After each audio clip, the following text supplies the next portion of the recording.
There has always been an air of mystery surrounding the life of Vivian Maier.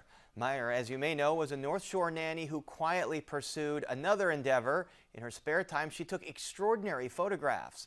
Her body of work, 140,000 images, was discovered in a Chicago storage locker in 2007.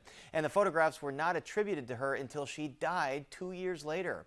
Our own Jay Shefsky first reported on the phenom before her life became the subject of a 2014 documentary.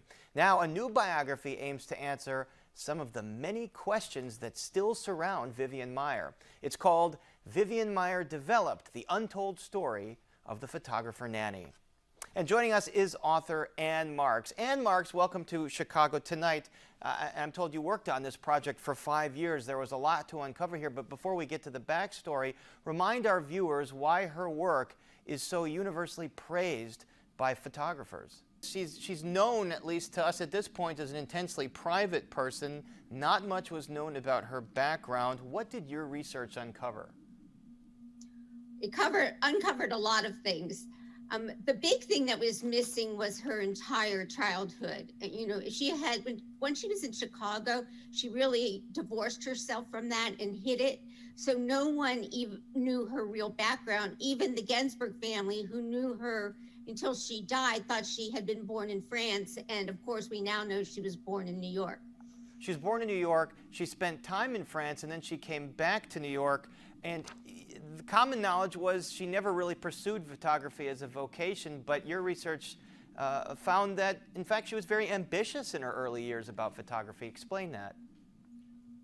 Well, in New York, she actually tried to be a commercial photographer, and up until I did my research, no one had found anybody that knew her in New York, so that hadn't been uncovered.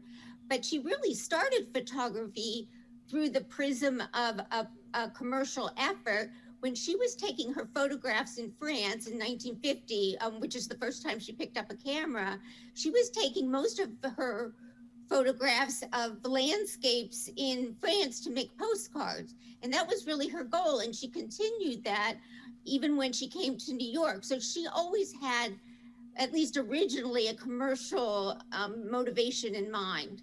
And beyond the landscape, she was known for her portraits of the working man and woman on the street in New York and Chicago. Was this perhaps a result of coming from a broken family life? It may be that, but she never really looked at herself as an underdog.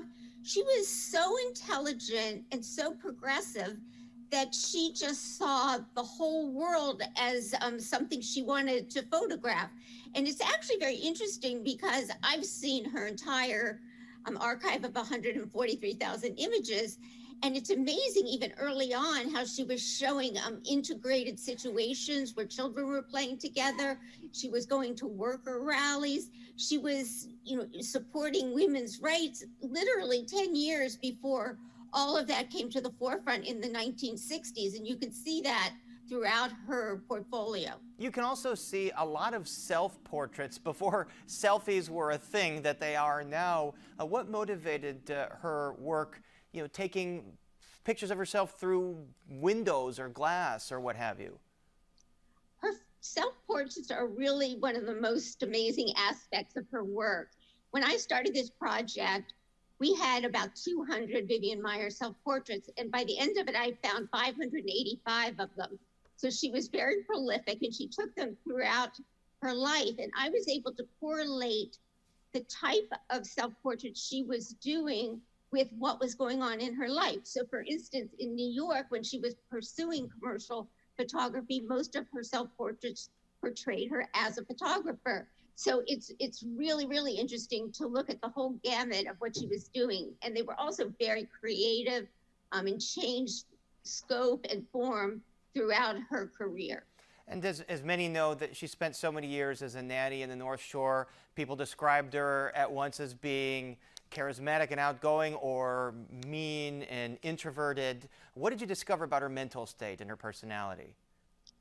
Well, I think she was all the things that people described, and there were a lot of contrasting adjectives. It just depended on the situation and who she was with. And if she got to know you well, as she did the Ginsburg family, She was lovely and funny, and sometimes she was detached because she had this traumatic childhood and she really had trouble establishing and sustaining relationships with people. And so she could seem cold and distant.